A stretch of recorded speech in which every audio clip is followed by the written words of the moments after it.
video on me faffing around with something. So I made some potato bread. Faffed around with it. And I bought some Vital Wheat gluten to kind of up the gluten content of the smash that I used as the potato part of the bread. Don't really know what my thinking about it was. But it hasn't worked. These are like really heavy. Nice, but really heavy. I've done it before. And I used dried out potatoes that I'd done myself rather than mash. So I cooked some potatoes, dried them out, mashed them up, dried them out, pureed them down, made some like homemade instant mashed potato type of thing. And then instead of buying this wheat gluten, I extracted the gluten out of some plain flour. So add water to plain flour, knead it for 10 minutes, and then rinse it under water to rinse away the starch, and then you're just left with the pure gluten. And that's how I upped the gluten content of the potato. I actually made the gluten, so it's kind of like seitan, but I kind of thought, well, we could just do it with bought ingredients, and so bought smash, bought wheat gluten. Didn't turn out so well. Well, no, that's the one. It's all right, you know. It's just like a really heavy kind of bread, and I don't really know why it failed, because like I don't know, like the dough wasn't terrible. It just didn't kind of want to rise, and I put wheat flour into it, and I used sourdough starter. So the sourdough starter had something to eat. So a sourdough starter needs wheat flour. I personally have found, this might not be true, but it's my truth. Why did I find that amusing?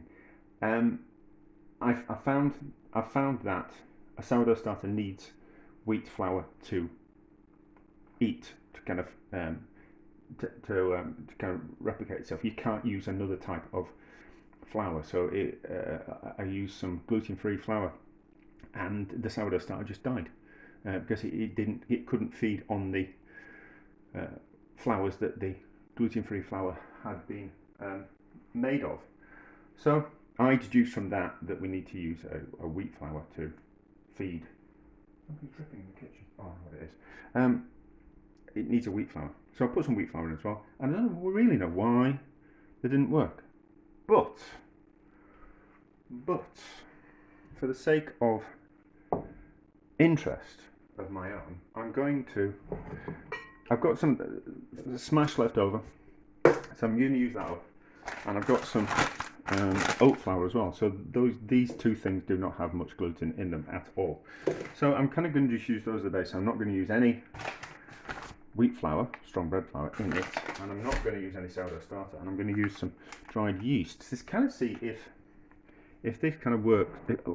Maybe just kind of out of my own kind of curiosity, if this actually what the problem was.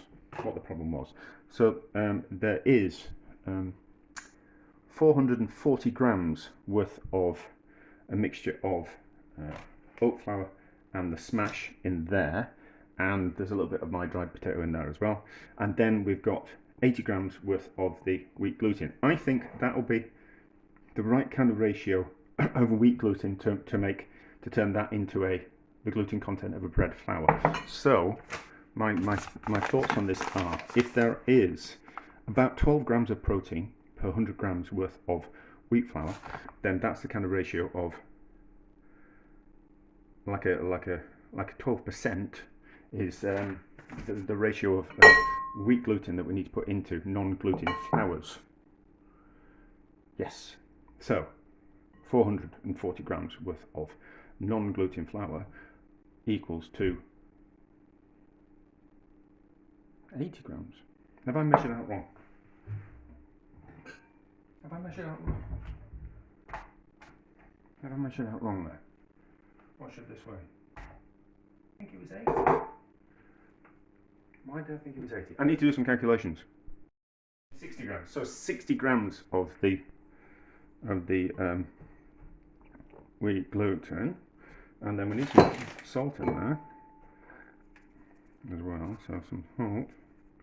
Move that over there so it's away from the yeast, and then I've got half a bucket of yeast. Might as well use that up. So Well, it's probably a bit more than half packet of yeast, but that'll do. And so it's away from the salt. And then what amount of water did we kind of calculate at? So we reckon half, so 250 grams worth of water should be about enough. So we'll just, yeah, so I reckon oh, that was good. Exactly 250 grams. That's strange. So I reckon my sourdough starters, it's about half water to flour kind of ratio. So might need a bit more in it because we're dealing with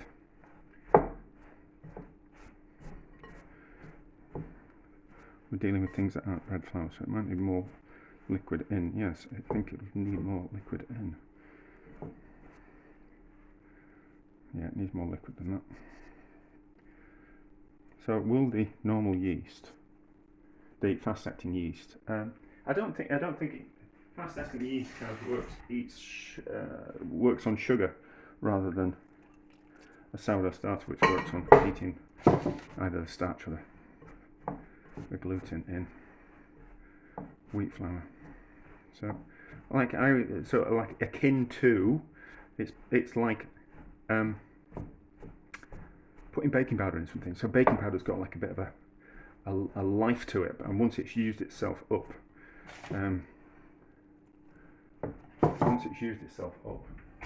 it kind of dies. In the same way, the fast-acting yeast, like a sourdough starter a sourdough bread will keep on fermenting and fermenting and fermenting and fermenting and fermenting. So you can knock a sourdough starter back. So prove it, and then knock it back, shape it into a loaf. And if you overprove it, well, what you can do is you can just simply knock it back and reshape it again, and it'll rise again. You can't do that with fast-acting yeast. It wants to. It only ferments for a certain amount of time. I don't even know if fermenting is the right kind of word, but it's only got so much life in it. So you can't prove it, knock it back, prove it again, knock it back, prove it again, knock it back, prove it again. You can't do that, but you can do a sourdough starter. So, well, not indefinitely. Indefinitely it will turn to alcohol and kill the yeast. So not indefinitely in a sourdough starter. I'm waffling, aren't I? Yes, I always am. I suppose it's just akin to like talking to yourself. And when there's no one else in the room, I generally find that I'm the most interesting person when there's no one else in the room. Right, so that doesn't feel so bad. What we will be able to do, so I'll be able to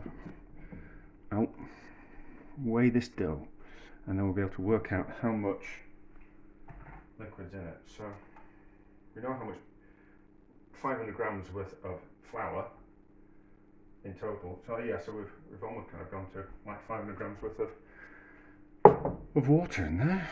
Strange. Anyway, so what we'll do is we'll leave that for an hour, just for the water to properly get into the dough. I've forgotten what the technical term is. And then we're back, and then we'll knead that. Well, I'm going to go swimming, but then we'll give it a knead, and we'll see what happens. Right, that's definitely risen. So I put in another 100. It wasn't feeling very elastic, so I put in another 120 grams worth of the wheat gluten, and then I put in another 250 milliliters of water. I think if we weigh the dough, then we'll be able to work it out. So, but it's certainly risen. It's certainly risen. There's that. It's certainly puffed up, and it's certainly risen. So let's just weigh it, and then we'll shape it. And then I'm going to prove it's getting a bit late, so I'm going to prove it in the fridge overnight. So what does it weigh? What does it weigh?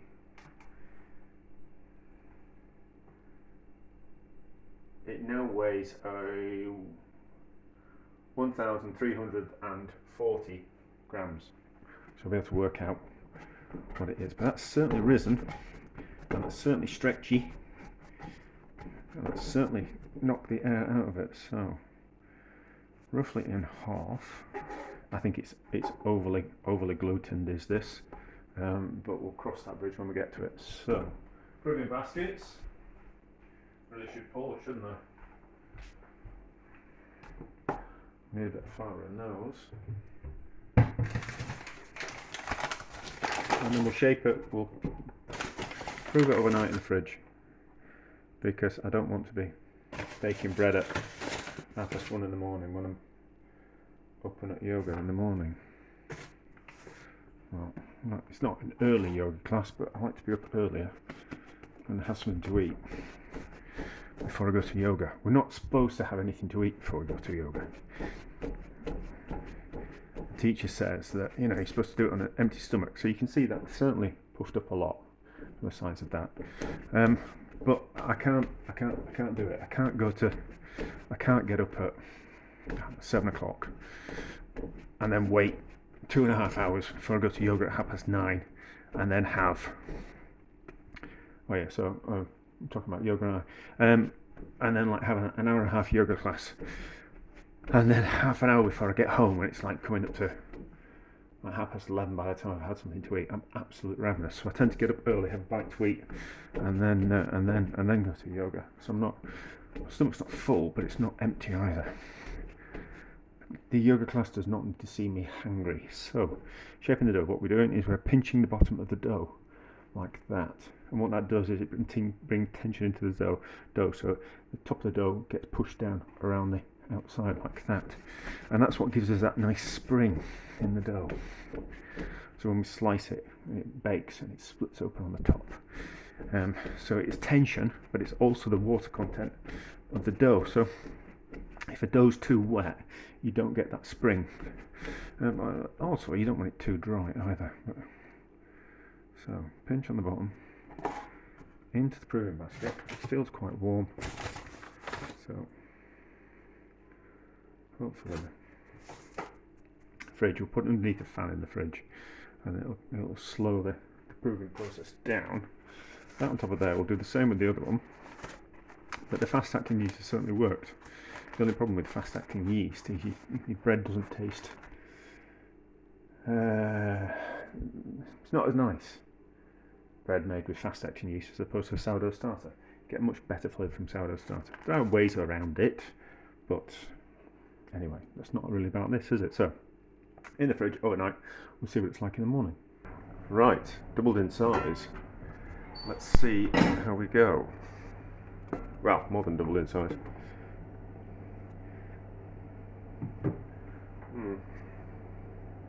Got a lot of spring to it. Maybe there's a little bit too much gluten in it, but we'll see how we go. Lid on. 25 minutes, and then we'll see what it's like. 5 minutes are up. Let's have a look. Let's put the other one in. Still a bit. Yeah, not particularly happy with that. I know it's going to be too heavy. I know it's going to be too heavy. Could do with a new blade in my slicey thingy as well, couldn't I? Anyway, so every 25 minutes. By that time, that will have cooled, and then we'll cut into it. Let's cut into these. Let's find the knife first. Oh, here we go. Now, that was the second one. This is the first one. Straight in half. And then there's no hiding, is there? I could do with a sharper knife. How's it going to look? How's it going to look? How's it going to look? It's not bad. It's not bad. It's not terrible. It's a bit wet. It's a bit wet, but it's not terrible. It's not terrible. I don't know why it failed with the sourdough starter this time around. I don't know, maybe there's something in the instant mashed potatoes. Maybe. Although it was an instant mashed potato one that was better, and it was the frozen potato one that wasn't so bad. So that was the instant mashed potato one from the batch before, and that's the frozen potato one. So